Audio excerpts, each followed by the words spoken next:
If everyone could have a seat or exit the chambers.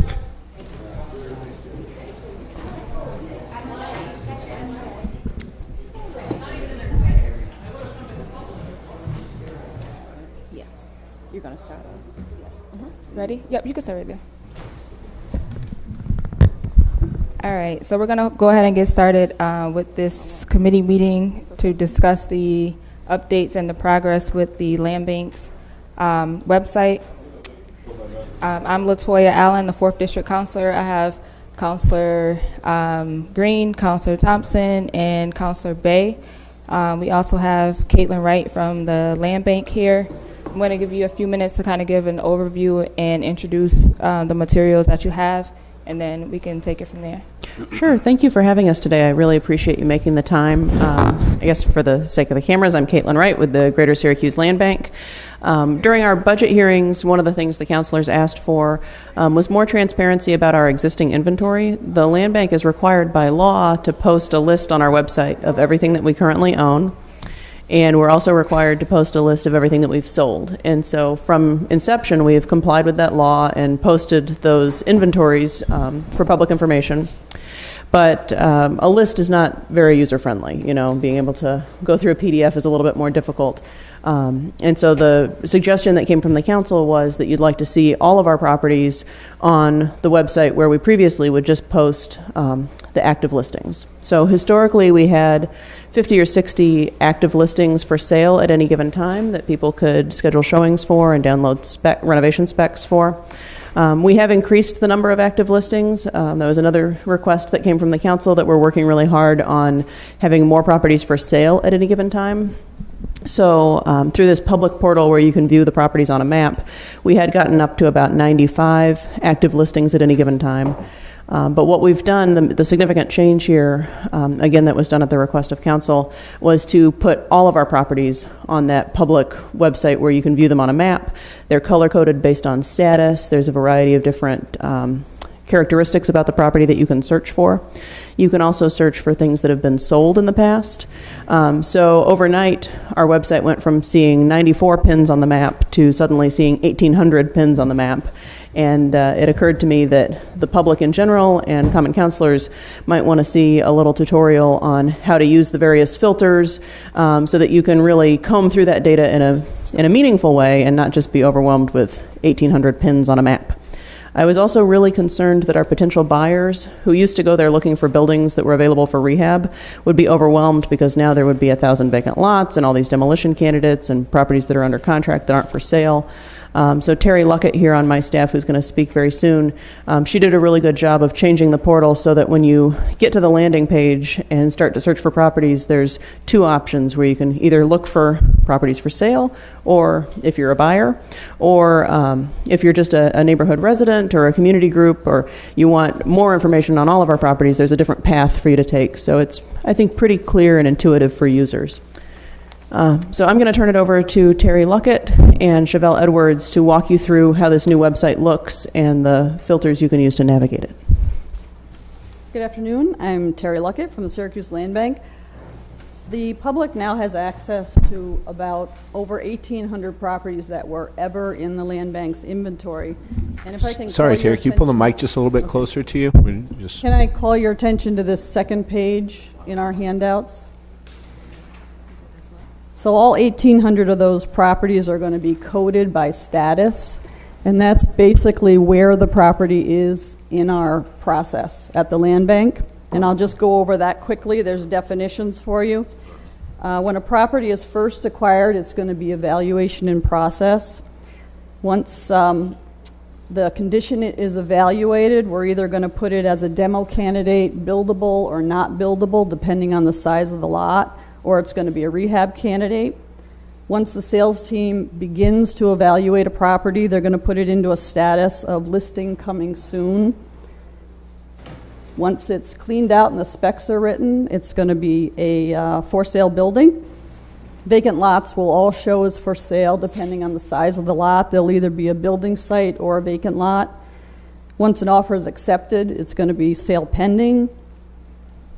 Once the sale closes, it will be sold under renovation, and then once the renovation mortgage is discharged, it's going to be in a sold category.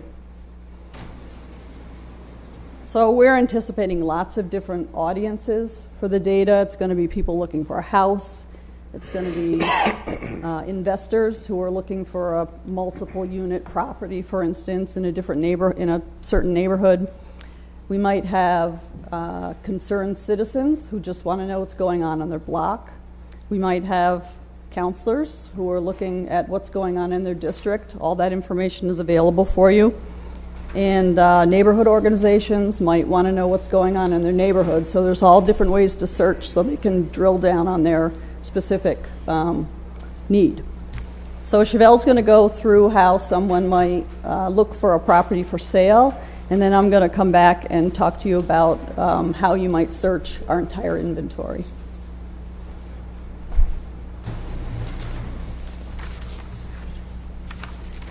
Okay, good afternoon, everyone. We're going to begin our search on our land bank homepage. And I also, if you look on the handout, we're going to be following this. We're going to be finding for sale building properties. So we're going to start by clicking on View Land Bank Properties on the top right-hand corner. And also on your mobile device, it will be on the top of your screen in the same blue box.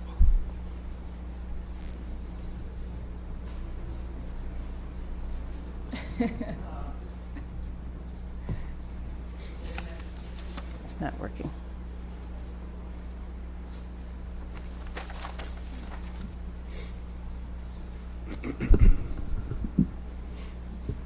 So I just clicked on that, and I get something that kicked up. It says, "This connection is not private. This website may be impersonating," so there may be one out there that is impersonating yours, because it says it may steal your personal and financial information. That's just a warning for it. Hey, That's a standard warning they give. okay. Happens when you work with a land bank. It's probably Try it the again. it's the spotty Wi-Fi in here.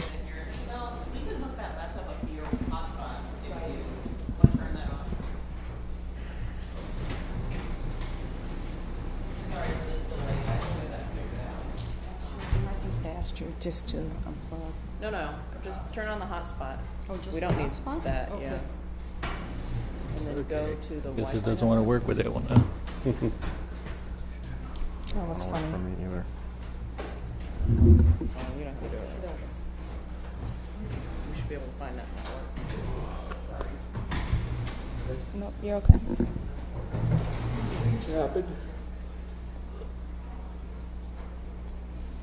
This is not even working.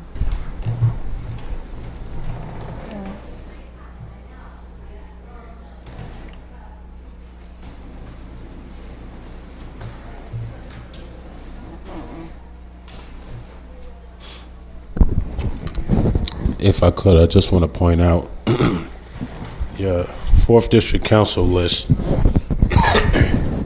is the exact same as your 3rd District Council list. And most of those properties are in the 3rd. You may have 3 properties on the 4th list. That's actually in the 4th. Saw that too, yeah. Yeah, none of those in the 4th. Except may have like 2. Yeah, there's Two something or, wrong there. 2 or 3 that's in the 4th district. Everything else is in the 3rd. Thank you for bringing that to our attention. There must have been some sort of typo. We'll get that corrected and email out a corrected version. She said, "Oh, there it is." Thank you. You too. I don't know. On my phone, it worked with Chrome, but not with Safari. For what it's worth. That's what they did. Are you able to put that Wi-Fi network? It's not even coming up for connection. That's okay. You don't have to if it's an issue. Everybody can get on. You know, that city laptop might be You could just do a great job describing it. limited. No. It's possible that they don't want the city laptops Maybe. connecting to any other networks. Maybe. Guarantee it's not that awful.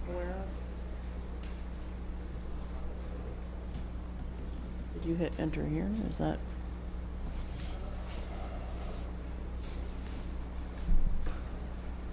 It's just not loading. You want me to go and get the IT guy? Yeah. I don't know where he is.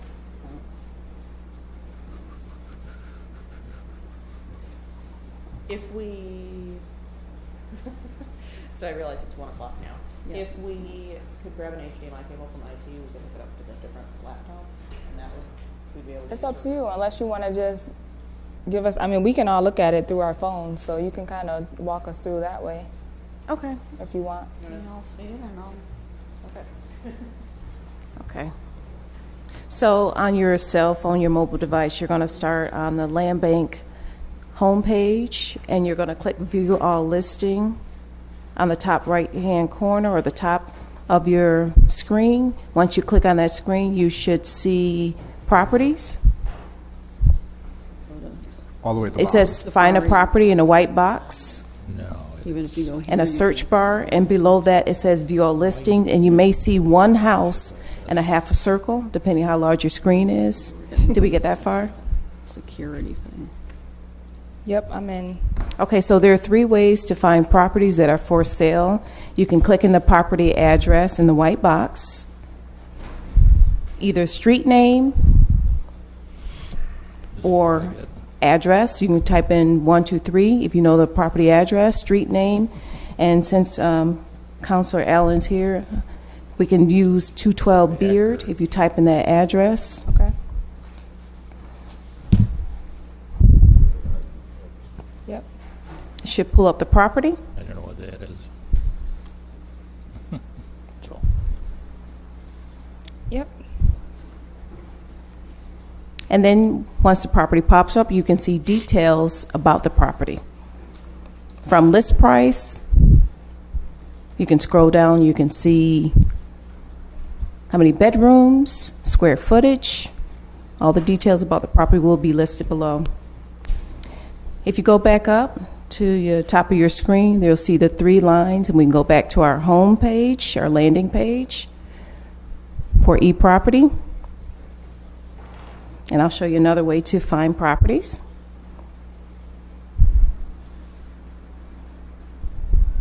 So our second way to find properties is a little box below the white search bar. It says View All Listings. You can click that, and it'll pull up all the listings, all the properties that are for sale.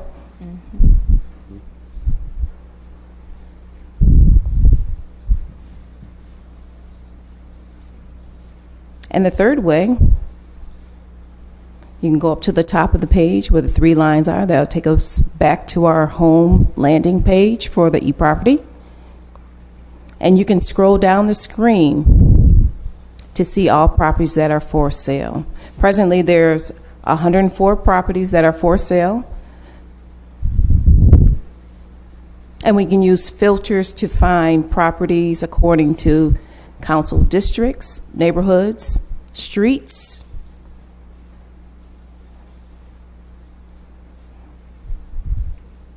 And actually, I've given everyone a printout, and I did notice an error in Council District 4. I think Councilor Allen does have the correct form, but there was a repeat of District 3 and 4 on the sheets I provided. But I did provide everyone with a listing of all of our properties according to the district's properties that are for sale. So you can go on the website, and you can find properties, any property that I have listed. You can find more information about that particular listing.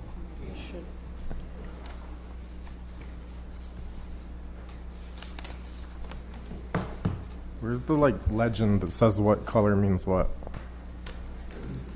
There should be at the bottom of the map a legend. Is that?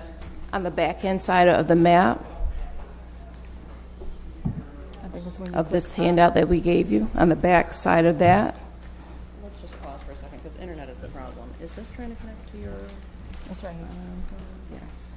I know, but if you're on the website, There's something wrong You here. gotta scroll down into the It's map. trying because this was Right. keeping. Okay. so Is that passworded at all? Yeah. it you is. scroll in and then you see all the stuff, but how do you know? Well, if that's password, does the password get in? Yeah, I think we know the password to our Wi-Fi hotspot. Do you know the password? Mm-hmm. Alright, so, let's see. Let's see if we can get it on that screen.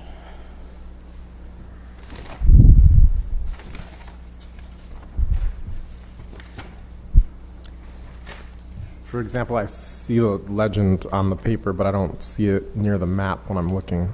It should, I know when you're looking at it on a desktop computer, there's a little button at the bottom of the map. Let's see here. Yeah, if you press that plus sign there, that should, why did it do that? It did work. there It you just go. popped me back to the top. Okay. You can- if you And then you want can that out of minimize your it way, again. you Yeah, can I take got you. It just defaults you back to the top. Thank you. Since you have, so just a question for you, Caitlin, while they're doing that. Since you guys, so what day did this go live? October 31st. October 31st. And since then, have you seen an increase in interest with the land bank? Have you guys had greater phone calls about properties? Well, we've shared on social media the fact that this data is now available to the public, but I don't know that the vast majority of the public is aware yet that this is available. Chevelle's going to be going to all of the different TNT groups over the next few months and doing a similar demonstration with them to walk them through how to navigate the website. Okay. We've presented it to the Land Bank Citizens Advisory Board and to our Board of Directors. So I think getting the word out is going to be our next big project so that people know this information's available. What I really like is that you can zoom in on your block and see all those multiple different color-coded dots and see which sites are flagged for site assembly, which ones are demolition candidates. If a house is already under contract, you can see if that's the case. If it's been sold, you can see who we sold it to and what did they say their development plan was for the property and the sold date. And Terry's also working on uploading before and after photos of all the homes that have been sold so that you can see the results of these land bank renovations. So I think there's just a wealth of information in there, and we need to make sure that the public knows that they have access to it now. Just going through the legend, you have evaluation process. So that's when you've taken the property and you are like processing it yourself. It's really just what to do. Yeah, the first couple of weeks, it'll say evaluation in process, and then once they've done a conditions evaluation, it will either say renovation candidate or demolition candidate. If it says renovation candidate, then it'll just be a matter of time until it goes from there to listing coming soon, and then for sale. So the demo candidate, you have demo candidate buildable, demo candidate non-buildable. What's the difference between those? So we were looking at a map recently trying to find potential building sites for infill construction, and it occurred to me that all these red flagged properties that are going to be demolished someday, I had no idea what the lot dimensions were. So they went through and separated them into those two categories. So anything that says demo buildable means that once the building comes down, that lot is large enough to support infill construction. And if it's demo so non-buildable, like a 40-foot wide lot wouldn't get flagged for. correct. The smaller lots are going to be called demo non-buildable. But as you're looking at the map, if you see some of those that are next to each other, then obviously if you combine them, they would become a building site. The other thing that you'll be able to see on here, if we can get it on the screen for you, is as you zoom in on a particular block and you see these multiple dots, you can turn on different layers that go over the top of them. So you can turn on the parcel boundaries. And that, I think, if you're looking for infill construction sites, really shows where there are these big contiguous areas that would be good building sites once you can see those parcel boundaries. And then, I'm sorry, what, assembly pending, is that like sale pending? What's assembly? Assembly pending means that it's, for the most part, when you see vacant lots, they're going to say for sale building site or for sale vacant lot. Assembly pending means that it's not for sale right now because we're waiting to merge it with something next door, or we're waiting for a foreclosure that we know is going to happen next door. So that's something you would do like along South Ave or like a main corridor typically? Or it just, if you know you... Yeah, or it doesn't necessarily have to be a main corridor. Like if we know, I guess mostly, now that I'm thinking about it, they do tend to be main corridors. But, we've been discussing with home headquarters and with the city that we want to find locations for new builds. And now that I'm thinking about it, they're not all main corridors because we're looking at the corner of Woodland and Baker and those kinds of areas, just where we know that there's a concentration of foreclosures that have yet to happen. But we know that we're trying to merge those together as they come.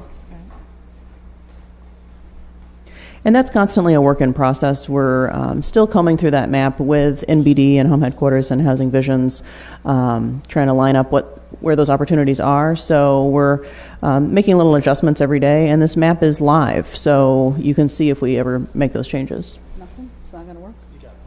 On the sold, Here. I like that it has the sold under renovation. That's nice. And then under, like, sold, which seems like the ultimate end point. We're done now, yeah, at that point, once Are it's there sold. multiple layers under sold? Like, are you able to filter sold, like side lot sold, rental house sold, something like that? Yeah, Or there's is there's a property classification, so you could filter for sold, and then underneath that, say, filter for vacant lots or single-family homes or two-family homes or that sort of thing. So like a side Hey. lot would never go sold under renovation. It would just be sale pending, and then it would be sold. Yep, that's correct. You guys I want don't to see have it? The category might be a little misleading sometimes. So like, for example, the site on South Ave that we currently have entered into a contract with Nadante Jones, if he can secure the financing to build that project, then we will eventually deed that property to him. It's going to say sold under renovation, even though what he's really doing there is new construction, just because the categories are meant to describe typical land bank sales, and typically we're selling fixer-uppers. Caitlin, we can probably run a couple of quick Yeah, I think we're getting in closer. there.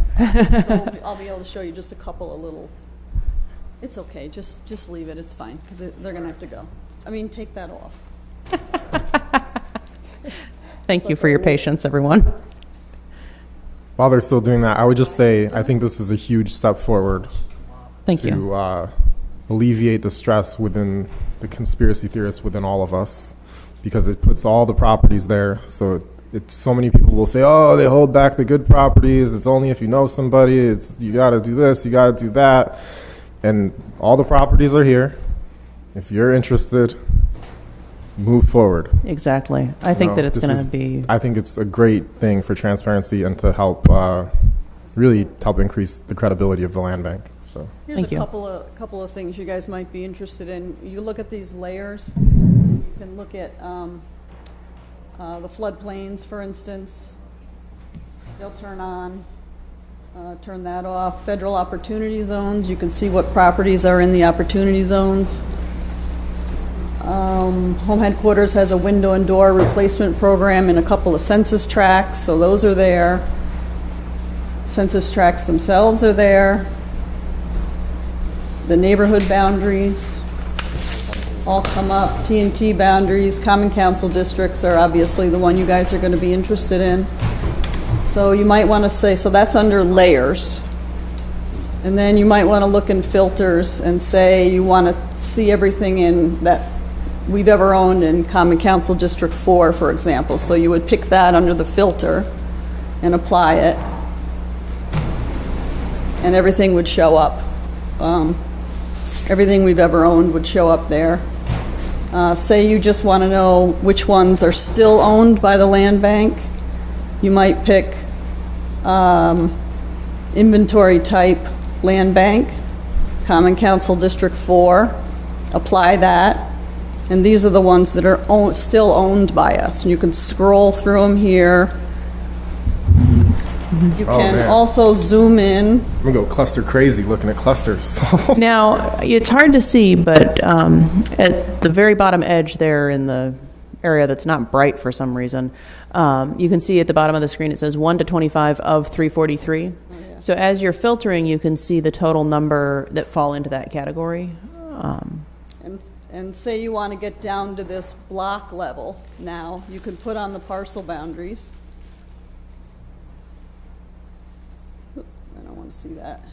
So you can see the parcel boundaries, you click on them, you can see the address. I think you can.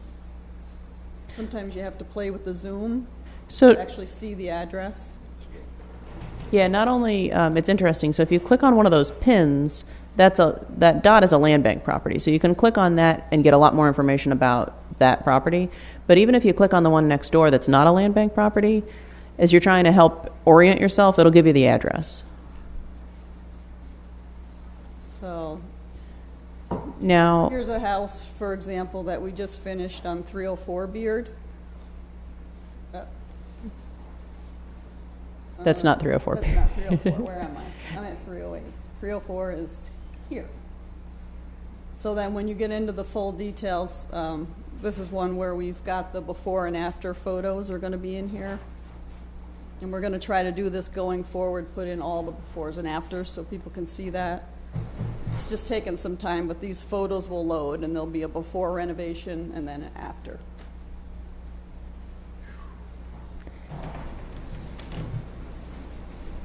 I'm going to go back to the search.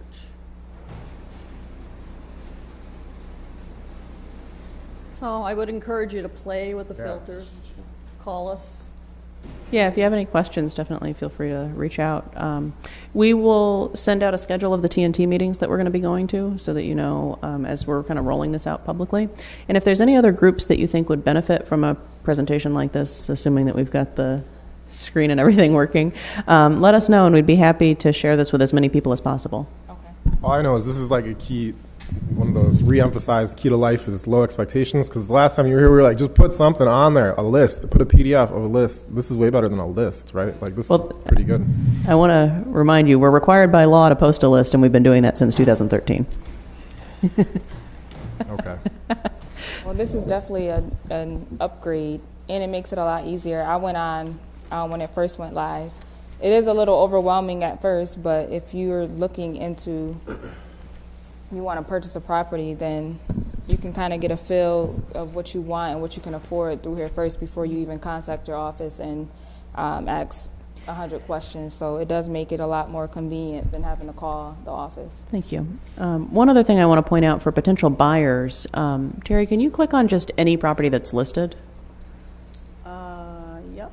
Or, just let's go back to 212 Beard, and you can just search for it in the search bar up top. Okay. So if potential buyers are looking at listed properties, as they click on that property specific page, there's going to be a bunch of photos and there'll be a little description with how many bedrooms and square footage and everything. But the most important stuff is down at the bottom that says related documents, and there's a bunch of links. They can download there the application forms, the lead disclosure forms, and our renovation specs for that house. So they can see, oh, it's listed for $7,000, but it needs $58,000 worth of renovations, and they can go room by room through the whole house and read what renovations are needed. So exactly like you're saying, they can find all that out before they even schedule a showing. It seems like Terry was able to do a lot of it, but do you have a sense of like how much you spent to do this? Really just staff time. So we've been paying for this software program called eProperty Plus for many, many years. We use it as our property management database. So there's a whole bunch of kind of behind-the-scenes functionality to the database where we will send a work order out to our debris removal crew saying tires need to be picked up from the backyard at this address. And we send the work order out. They send back before and after photos in their invoice. We use it for all the acquisitions and dispositions to track each of those transactions that come in and out. So we've been using it as a really robust database in-house, and it has this public-facing capability that we just hadn't been fully utilizing. For many years, we have only put the listed properties here, so they could get those related documents and everything, but now having all the sold properties and every property, we're just really more fully utilizing the software we've already been paying for. I don't want to go crazy, but it seems like codes could benefit from this kind of thing, because it's a very similar thing. Like you're citing and you want to see which ones they had, and then you have like this tracking of whether you got cited, whether you got a fine, whether it went to the BAA, and then I mean, I'm sure it's pretty similar to IPS that they're using. But they don't have this feature for codes. Like I can't look up. For a while, there was a public-facing. Yeah, they do. A map? No, it's not a map. The map like changes it in my mind. It's so much easier. When It you just really have a does list, change, you can like see it, right? And then the streets are all there. It makes it way easier. It seems so much more approachable that way. You can actually get in here and see a street view of this. It's probably going to be too slow, but Man, we need some 5G in here or something. Municipal 5G. you can actually get in there and see the street view. That's See awesome. what's going on down the street, which is really awesome. That's just the Google Street View. It's Yes, just like Google embedded. Street View has a window there to it. It's awesome. Okay, any other questions or comments? Well, thank you. Thank you for taking the time to look at this. Thank you. I appreciate your staff for great the job. time and making sure that this actually happened. And you guys did a great job. Yeah, they've I don't know really what been you did, working but I'm hard. sure you did something for it. So nice job, too. Sorry for the technical difficulties. That wasn't your fault. That's our That's bandwidth. It's probably our fault.